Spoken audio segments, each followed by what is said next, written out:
Sana her baktığımda günahlarım artar. Oysaki en güzeli sensin. Sana her söylediğim şey seni bana getirir. Oysaki imkânsızsın. Yakalayamam, ulaşamam sana, çünkü sen aşksın.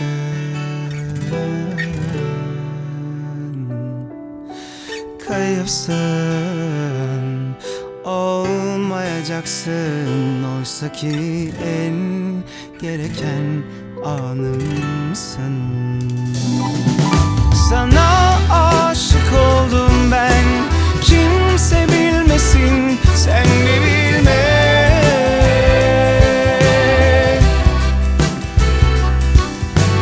Boş ver, ben yaşarım, tek başıma mutluyum böyle.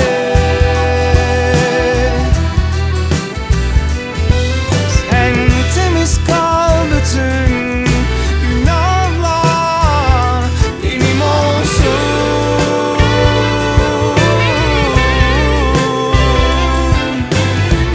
Oysaki doğduğumda ağlamışım ben sana, neredesin diye. Neredesin diye.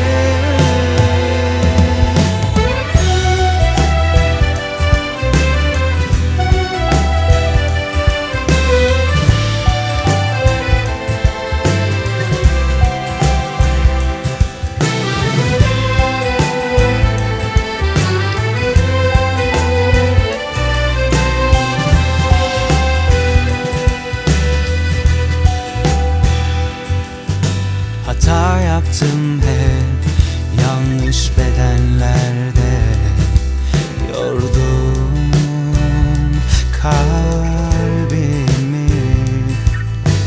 Tam da ara vermiştim aşkın acısına, sen ortak oldun yaralarıma. Oysaki gözlerin her güldüğünde seninle kaybolmak istedim. Hiç kimsenin olmadığı yerlerde, kimsenin sevemediği şehirlerde.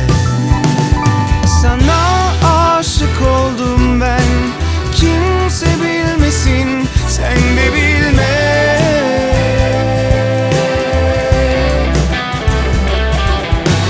Boş ver, ben yaşarım, tek başıma mutluyum böyle. Sen temiz kal, bütün günahlar benim olsun.